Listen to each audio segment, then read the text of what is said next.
will not bow down. Let my people go. We will not bow down. Let my people go. We will not bow down. Let my people go. We will not bow down. Let my people go. We will not. Hello and welcome to episode 27 of the Croydon Constitutionalist podcast, bringing classical liberalism to South London and beyond via our YouTube channel and wherever you get your podcasts. My name is Dan Heaton and my partner in podcasting today is Mike Swadling, the co-founder of the Croydon Constitutionalist. Mike, how are you today? Yeah, good, thank you. Enjoying the summer sunshine. Indeed, when we're allowed out periodically throughout the day. Well, I'm happy to say that we're also joined today by a namesake of mine, in Dan Liddicott, the chairman of the Libertarian Party UK. Dan, welcome to the podcast. Thanks for having me on. I've been looking forward to talking with you. That's most kind of you. Just before we start, how are you coping with the lockdown yourself? I'm not doing too bad. I suppose under lockdown conditions, I'm lucky in that I do still get to travel to work. Mine isn't a job that I can do from home. So to that extent, I get to, at least drive through some nice countryside twice a day between being locked in my house and locked in my office. Well, as long as you're coping, that's good to hear. So, Mike, what have we got to discuss today? So, as always, at the moment, we're discussing COVID-19 and what's happening with the lockdown. Talking about the London Mayoral race and Rory Stewart. The Electoral Commission fiasco, that could almost be a standing item at the moment. We're talking with Dan Liddicott, the chairman of the Libertarian Party, as you've already heard, and our summary of things to do to stay busy. Well, yes, COVID-19, the lockdown continues. There are imminent, we hope, expected announcement that some of the restrictions will be eased, but perhaps not fully.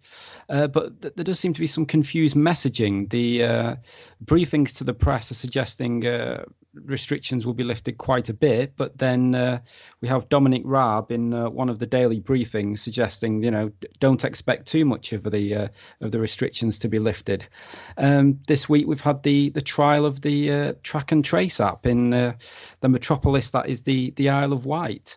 Apparently there's been quite a high take-up of the trial, but there's been some technical issues, such as, you basically, the app can't run in the background on your phone, so you've got to constantly have it open, which I suggest won't work very much.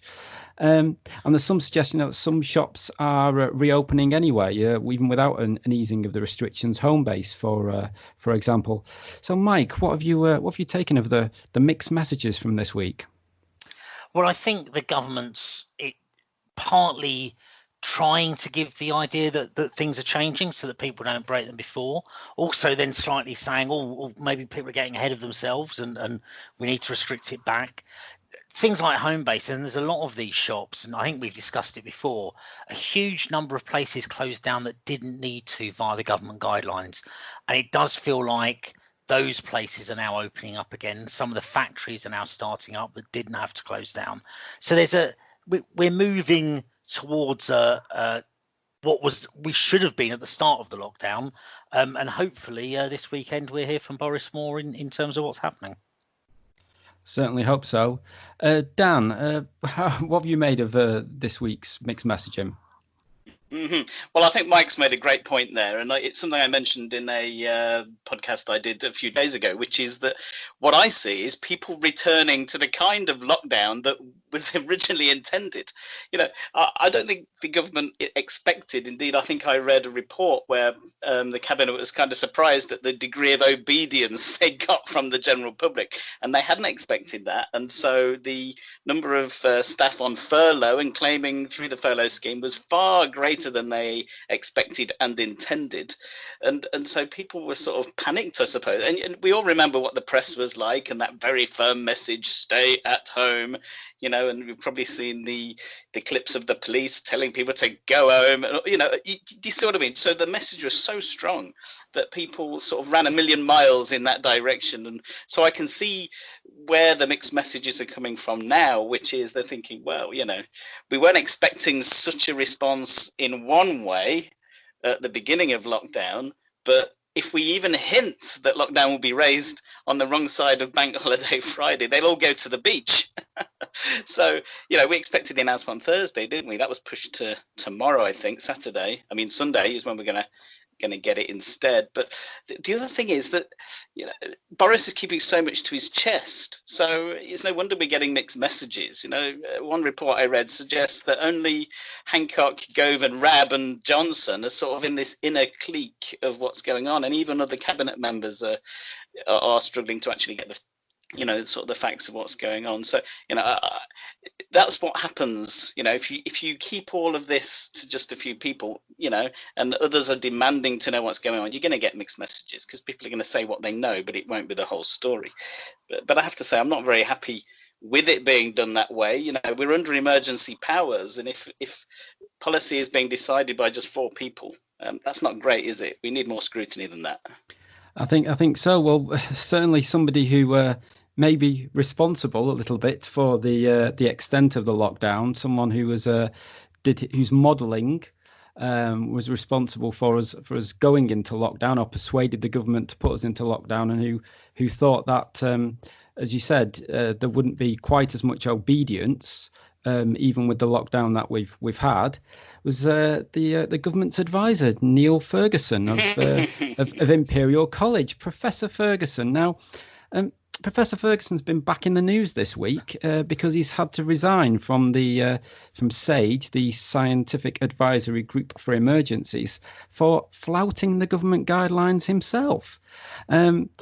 As if that's not bad enough, it turns out his married lover has been visiting him. Apparently she is a environmentalist, so no doubt she's been rewarding him for basically stopping as much traffic as possible and sending us all back to the dark ages. And of course, this comes hot on the heels of the Scottish Chief Medical Officer, Dr. Catherine Calderwood, who also had to resign because it was discovered that she'd made 2 trips to her second home. So it seems like with some of these people, there's one rule for them and another for the rest of us. Mike, what have you made of Mr. Ferguson's activities? It's Emma Thompson flying in from LA to take part in an Extinction Rebellion protest. It's Prince Harry going by private jet to Malta to stand barefoot and tell us that we shouldn't all fly out to the sun for our holidays. And it's other people in these positions of power thinking that the rules only apply to the plebs, the underlings, the us, not them. Quite breathtaking how he has caused this much damage with the lockdown that clearly he doesn't feel was needed. Otherwise, he wouldn't be asking for his partner to travel across London like that. Just one thing I want to say about Neil Ferguson, just briefly. I mean, I do. It was a laugh to hear it, but his computer program, his computer model, as more's coming out about that.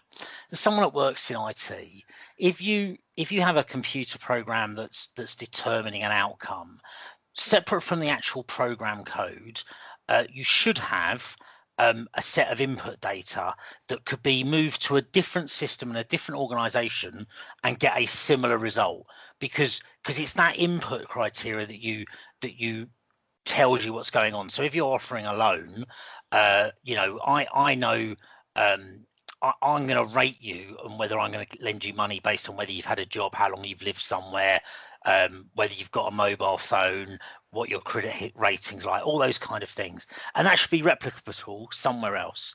That's clearly not the case. I think all of the input data and the program is part of one blob that's undocumented, one blob where I don't think they even have the source code anymore. How, if you'd got anyone with any IT experience to advise on this advisor, they'd immediately have told you this is a joke. This is Clowntown stuff. You can't possibly accept that. Yet off the back of that, he seems to have locked down our country and many others. Indeed, the Imperial College model seems to have been used by quite a lot of countries, and I think by a lot of the states in America, if not the federal government. Dan, anything to say about Miss Professor Ferguson? Well, the point is, either the lockdown rules matter or they don't. And if one of the, we can't call him the author, but if certainly someone who was part of the decision to implement them, if they don't think they matter, then they don't matter. That's the message, of course, that his behaviour sends to everyone, isn't it? Which is why he had to stand down. Or did he? I do wonder, because it's been claimed to be a scientific-led decision, hasn't it? The government's response: we have always done the right thing at the right time, blah, blah, blah, listening to the science, but we wonder at this point, is it science, as in the scientific method that people are following, or is it scienceism, which is a sort of, if you stick the label on it that it's science, everyone just goes away and believes it? Because my own view is that it's really been political the whole time, and you pick the experts that tell you the thing that you want to know, and you gauge public opinion, and then you try and do something that won't damage your popularity too much, because that's what it seems to be. And I do wonder if Boris is kind of a little bit relieved, perhaps, of what Ferguson has done, given him the opportunity to say "see you later," so that perhaps a more moderate voice from the experts can come to the fore. I don't know what your thoughts are there, but that's just one take that I have on it anyway. It would be a blessing if more economists were perhaps brought into the advisory group. I think I can understand that the science will produce a model, etc. But the damage that's been done to the economy and to people's non-COVID related health just seems to be getting out of hand at the moment. So if Professor Ferguson's philandering has paved the way for us to go out and philander, then that's not a bad thing, really. I look forward to philandering in due course. Yeah. However, the Croydon constitutionalists are doing our bit during the lockdown period, because we're going to be hosting a London Libertarian online meetup on Friday the 15th of May. People can join us anytime between 7:30 and 10:30. We're going to be using the GoToMeeting app, and the details of that will be on our website and in the description of this audio file. So that's enough of COVID. Let's have something we can have a little chuckle about. Rory Stewart, you may remember him. This time last year, he was running to be the Tory leader. He was the dark horse, as it were. But after he was rejected by the Conservative MPs, he decided to. First thing he decided to do was to not vote for Boris Johnson's Brexit policy, and therefore became an independent MP, and decided not to stand at the last general election because he, perhaps he thought he might not win, but as he decided he would stand as an independent London mayoral candidate. But now he's decided to give up sleeping with as many Londoners as possible. Strange thing to say, yes, but that was what he was doing.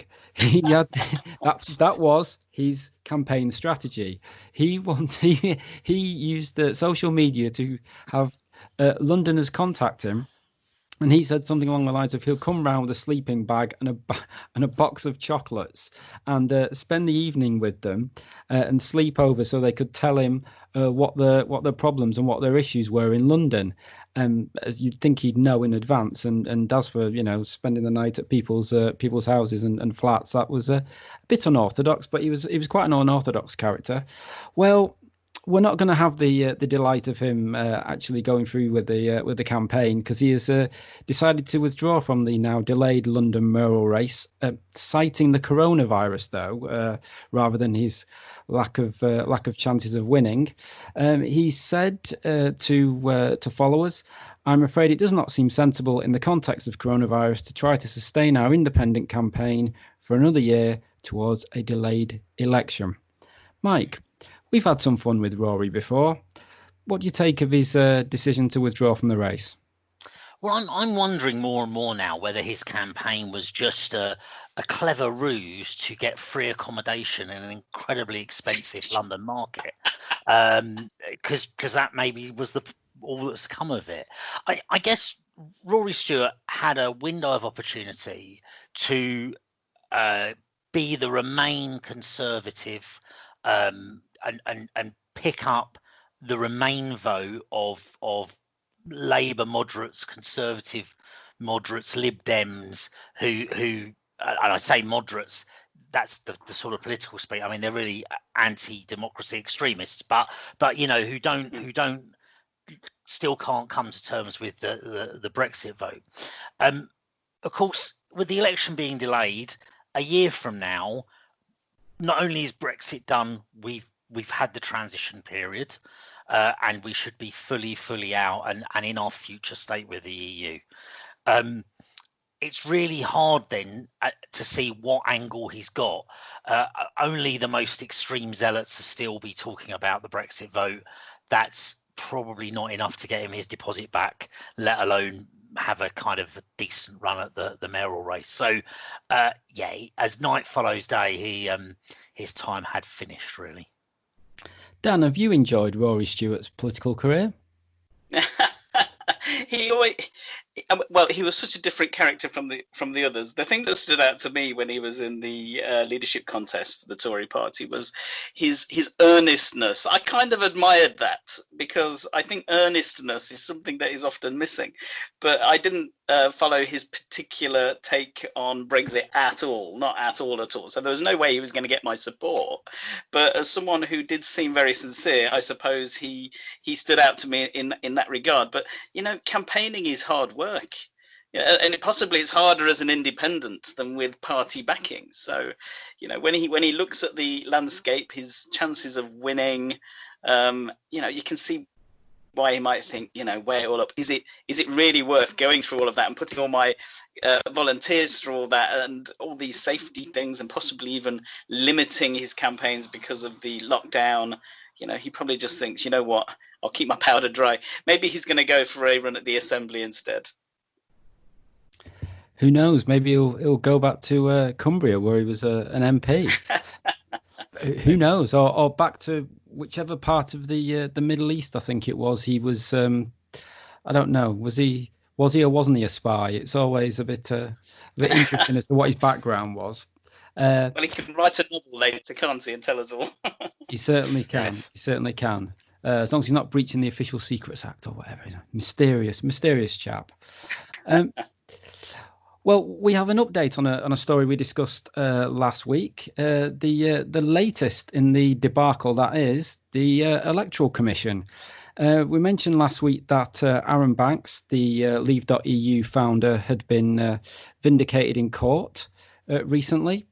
Well, we've got an update on Darren Grimes, the young Leave activist who was being pursued relentlessly over the past, nearly 4 years now, by anti-Brexit activists who were constantly on at the Electoral Commission to bring proceedings against him. At various times they did, and eventually those were kicked out. Well, he tweeted just the other night, he said the following: last night I found out that the Met Police, after investigation and consultation with the CPS, has rejected the trumped up charges against Vote Leave and me by the kangaroo court, that is the Electoral Commission. After 4 hellish years, it's finally over. So good to hear that that Darren is now definitely off the hook. Mike, this has been an absolute fiasco for the last 4 years. This young lad's been absolutely harassed by QCs and the Twitterati, and the Electoral Commission all piled on him. What do you think of this? In essence, the Electoral Commission have said, we've made some rules. You checked with us whether you were following them correctly. We said yes. Then we've changed those rules, or then we've decided you weren't following them. We've decided you've broken the rules that we've set. We've then given that to the Met Police and the Crown Prosecution Service. They've then looked at our rules and said, these people were following the rules that you've set and in effect, I'm sure they wouldn't have put it like this, you utter morons, you don't even know your own rules. Now, that being the case, how don't they all get sacked for gross misconduct? You know, the Tory government needs to step up. These people are a threat to free and fair elections in this country, when it's actually their job to protect free and fair elections in this country. Now, I don't pretend to know whether it's the right model Electoral Commission, or it's done in the government, or it's done by some other body. I don't pretend to know that, but I do know that the people that are currently there need to be walked off site, imminently. What they have done to this individual is disgusting. What they've done to call into disrepute the biggest election mandate, the referendum result in British history, is beyond the pale, and someone needs to be accountable for it. Dan, I'm sure you've been following this debacle over the past 4 years. What are your thoughts on this? Absolutely shameful. It is unbelievable. Watching what they did to poor Darren this whole time was just, what kind of regime, and that's the word I'm going to use, do we live under? I mean, either Mike's got a point there where it's incompetence, all right, or it is activism. Which one is it? Because it isn't neither. And I'm very concerned that if it's the latter, that if it's activism, we've got a serious problem in this country for the future of free and fair elections. If it's incompetence, then yes, walk them off. They lose their jobs, no pension, whatever it is, it's gross misconduct. But if it is activism, we've got a much deeper problem here. And so the lesson for all of us is be vigilant. Keep watching the watchers, because we're the only ones who can. I get Dan's made a really good point there. I'm going to give the Electoral Commission the benefit of the doubt and say they're all utterly incompetent rather than deeply criminal.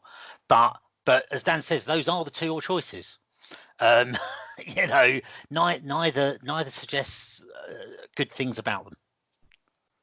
The two are not mutually exclusive. They could be both. That's a fine point. You mean they might have bungled their crime? I think you'll find they clearly have.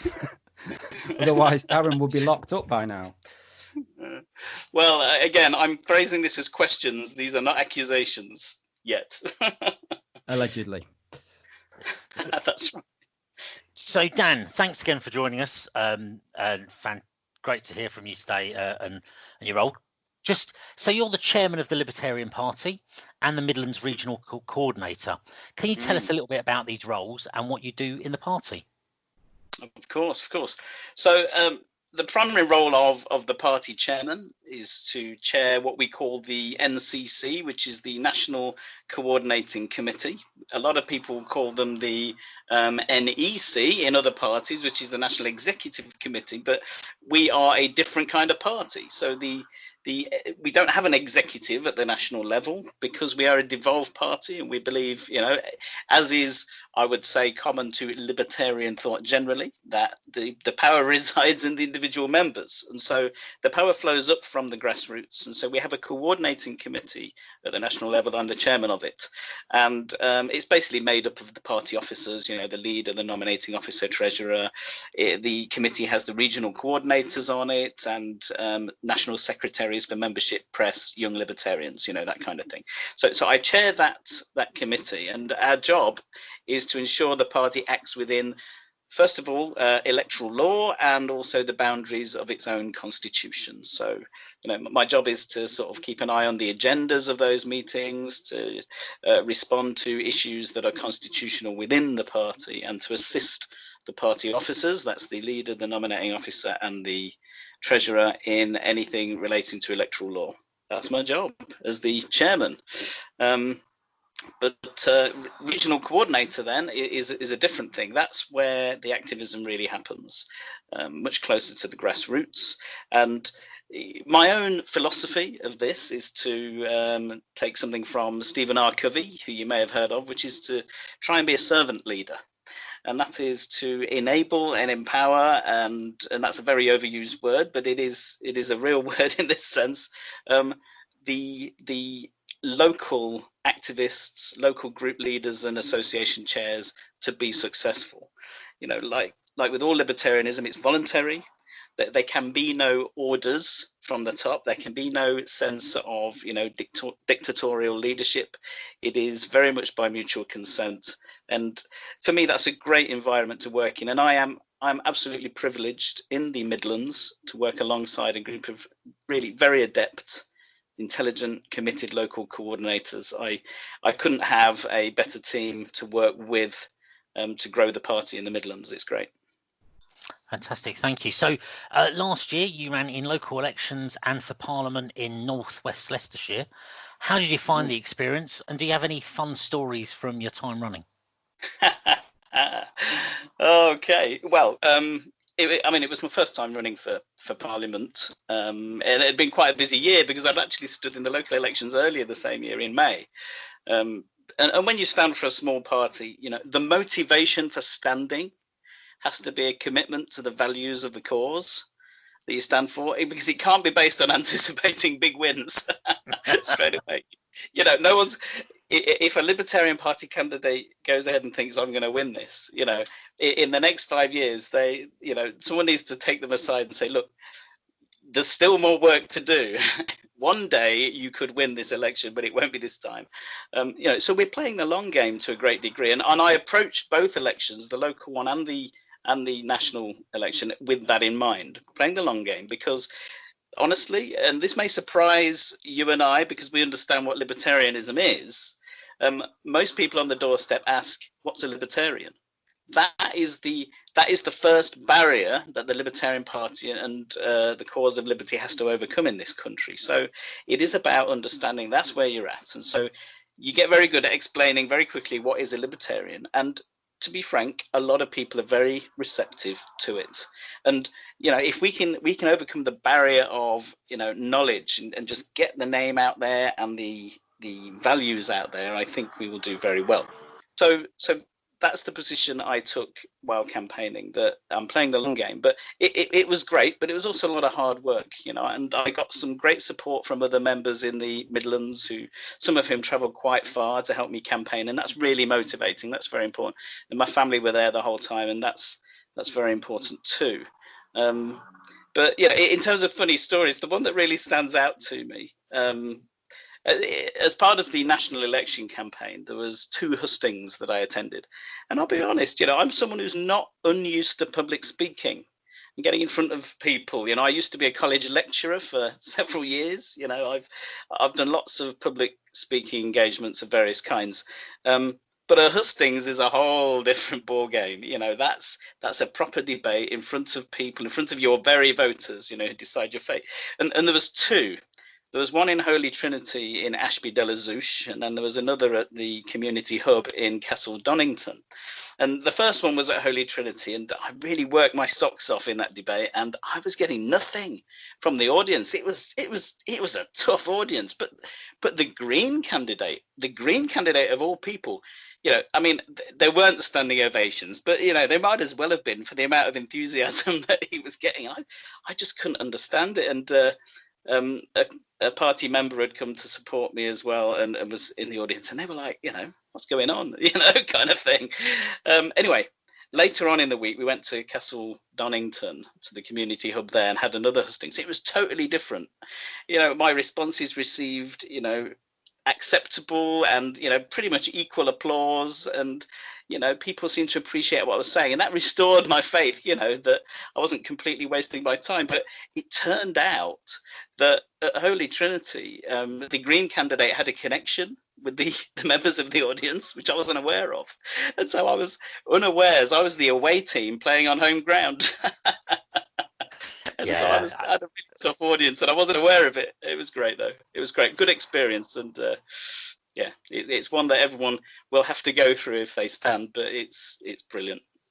No, it is a lot of fun. I must admit, my own recollection of doing a hustings is they are terrifying, and I would recommend anyone that is a parliamentary candidate get on with your opposite numbers, the other candidates, because it can be very lonely on a stage. And if at least if you get on with them, it makes it a little bit easier. But you mentioned the long game there. The next election is likely to be 4 years from now. Where do you see the Libertarian Party being in terms of elected representatives at any level, and what sort of campaign do you think you might be running by then? Okay, so well, let's start with the campaign we might be running, because that's really the level we're at the moment. So we've only, at a national level anyway, only ever stood a few candidates, and it's not been that much different for local elections. So I think it's important that we still put as many candidates forward as we can at each election. And so in my head, if I could set a goal, I would say I'd love to have 20 to 30 candidates standing at the next general election. And I don't expect a single one of them to win, but we have in the party, we have a little game where we try and beat the last high score of the greatest number of votes that a Libertarian's ever got in the UK. So instead of going all out, I mean, we go all out for a win, but we are fighting brand names. Let's face it, the Labour Party is over 100 years old, or is about 100 years old.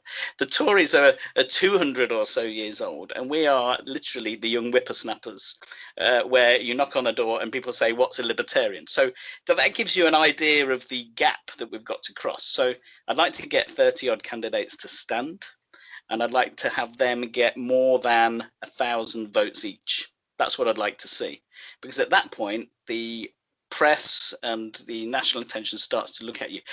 We weren't that far off having more votes across the nation than the SDP back in December. And so, in my head, I'd like to get more votes than some of those other more well-known smaller parties.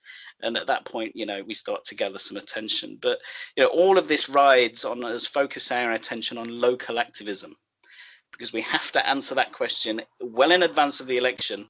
What's a Libertarian? People have to know the answer before then. So, it's a regional party. It's up to regional coordinators to put their own plans into action. But my favourite approach would be to build local groups and associations, increase from there the campaigning on local issues, and increase the number of candidates standing in local elections. Those three things will attract new members and answer that question, what's a Libertarian, and make us recognisable in local communities ahead of elections. No, absolutely. So one of the things you're doing to get noticed, of course, is you've started a recent video blog called The British Bunker. Tell us a bit about that. What's made you do it, and what's your feedback like? Okay, so I started that back in April. A family member had actually, it was after the lockdown, after the self-isolation rules, before lockdown. And the family member had got a fever, the magic temperature of 37 point, whatever it was.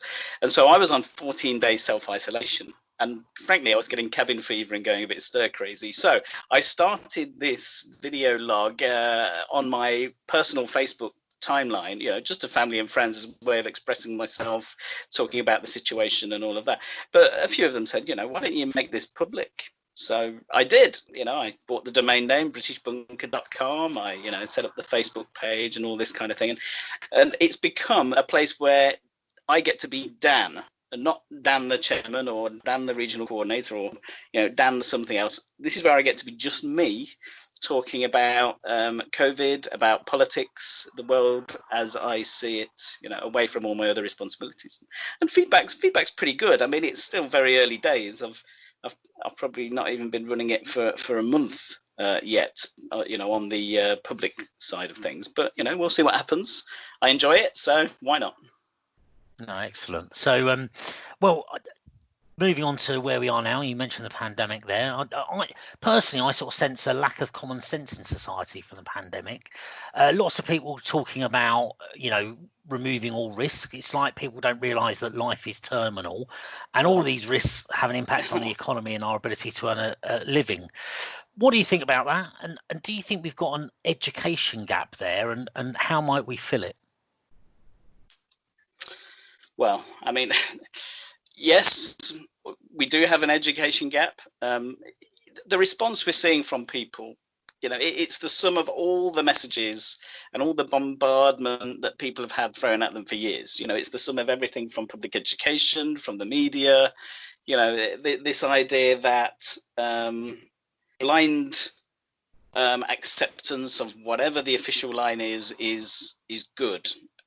And it's always true, even though objectively we know it's not. We know that government hides things and lies to us and covers things up and seals documents for 40 years and all this kind of thing. We know that happens, and yet at the same time there's like this cognitive dissonance or something where we pretend that that's not happening right now all the time, and so far too few are willing to question the official line of anything, and far too many judge a piece of information based only on its headline and which channel or newspaper it came from. So it reminds me of the meme that you may have seen going around Facebook that says, I hate thinking, me too, let's just trust government to do the right thing. Yeah. And that's sort of, it seems to be the prevailing attitude, but the reality, you're talking about people wanting to live without risk, but C.S. Lewis said something about this. He was asked, how does one live in the nuclear age? It was back in the 50s during the Cold War. Someone asked him this question, and his response was basically, well, in the same way one would live in any age, in the Viking age, you could have a gang of Vikings rock up and chop your village up, any time without warning. You just get on with life and you enjoy it and you do normal human things. And I think we've turned into a bunch of, I suppose, I don't know, sissies in a way, that we have become so paranoid. The extent, as we discussed earlier, of the immediate lockdown that was far deeper than government intended, just sort of shows how risk averse perhaps we've become. So, the reality is there is no everyone wins option. As you say, we're all born with a death sentence, and there will be COVID losers and there will be lockdown losers. And people, I think, believe that somehow there will only be COVID losers and none other, and therefore that's the only killer in the room. But anyone who thinks they're only saving lives and not hurting anyone in our current response is frankly deluded. I think people are doing their best, but their best is informed by a particular message that is being pushed forward. So I think we need to see more challenge, more questioning. I'm not saying disobedience, or anything like that, but I'm saying we should be making our voices heard. How many of us are contacting our MPs and demanding answers and all of those things? Because right now, under the legislation, we live under authoritarianism. And that requires us to push back and scrutinise our leaders. Thank you. So you mentioned there we do live under a particular set of authoritarianism, particularly around COVID at the moment. But putting those rules aside, what do you think are the big threats to freedom in the UK, and what are the opportunities to expand it? Oh, my goodness. There are so many. I mean, I'm going to say straight away the Coronavirus Act 2020. Massive threats to freedom in there, and being able to be detained and checked out medically and all kinds of things. The contact tracing app itself, no one was more pleased than I when it didn't work when your phone was on standby. It's those things are threats to freedom. I wrote the other day on one of my channels, about Justice Brandis in a case in 1928 in the US about whether federal agents could wiretap your phone and whether that was a infringement of your civil liberties. And he, at the time, the court voted that it wasn't, and the feds could do that. But he had his voice was a dissenting vote, and he said, people, governments always do this, under the sort of label of being beneficent. But that's when you need to be most on your guard, because it's done by zealous people who think they're doing the right thing, but without really understanding what it means.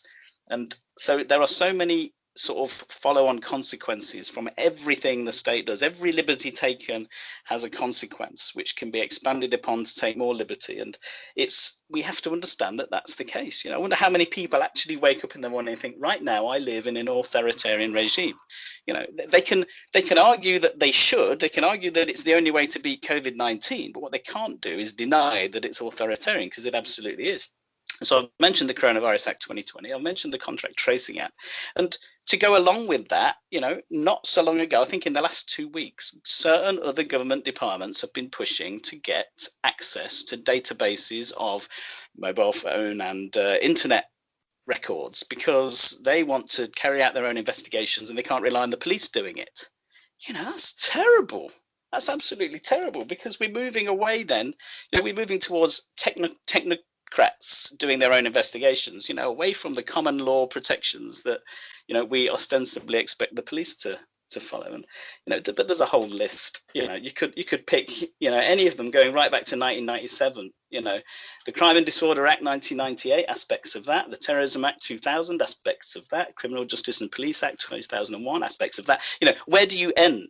Because this erosion of civil liberties has been going on for decades, and this is just one more. No, absolutely. I'd hoped, and not perhaps realistically, that the government might furnish us back some freedom at the same time as they were taking it away for the lockdown. And you can understand why they put in the lockdown rules to some extent, but there's no evidence that this government's any interest at the moment in returning any freedom to us, or listing any rules. But we live in hope. Well, more than hope, what's the Libertarian Party going to do? So what's your chairman's pitch?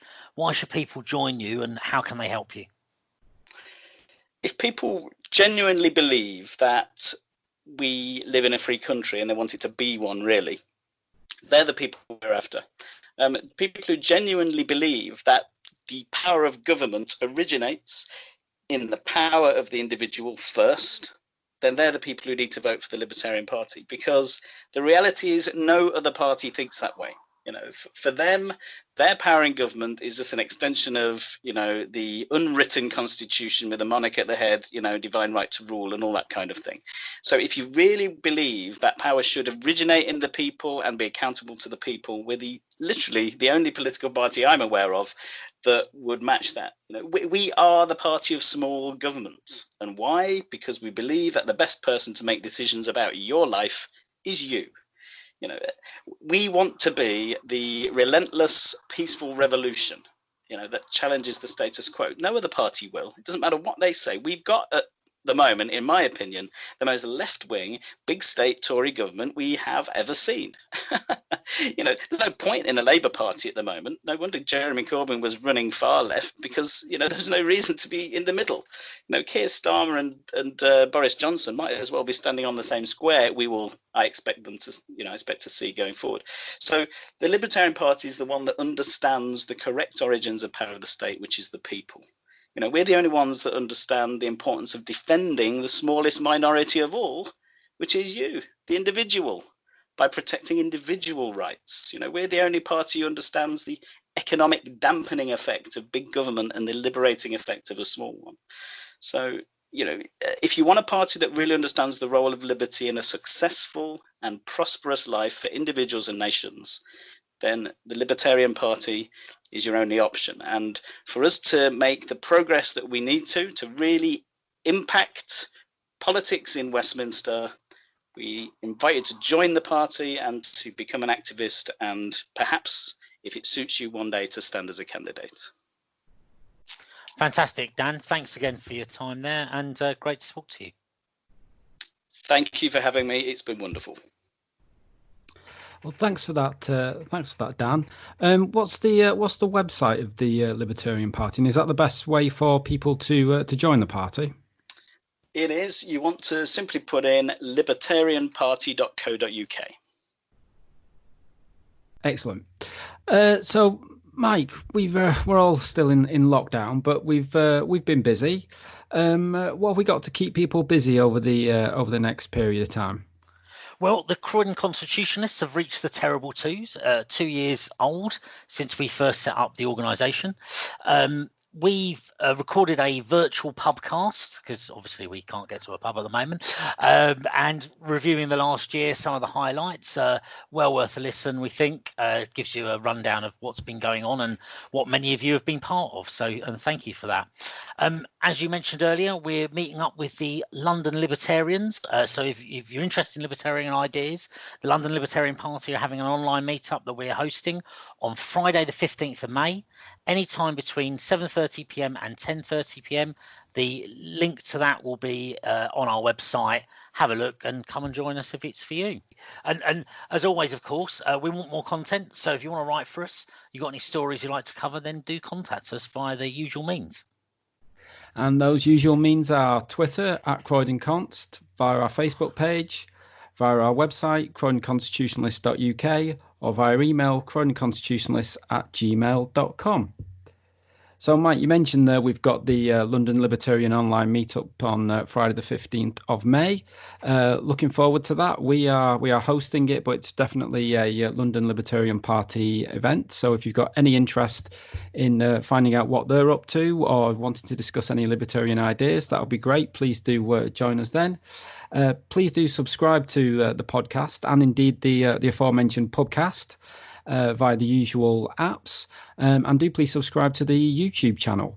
Do the likes and shares, and please, if you want, just leave a review on any of the apps or on YouTube. We're certainly open to feedback, hopefully positive, but please do let us know what you think. And if you'd like to get in touch about anything at all, please do so. Well, I'd like to say thanks again to Dan for joining us, and wish him the best of luck in his endeavours. Thank you very much. And thank you to everybody for listening. Until next time, it's goodbye from me. And goodbye from me. Stay safe, everybody.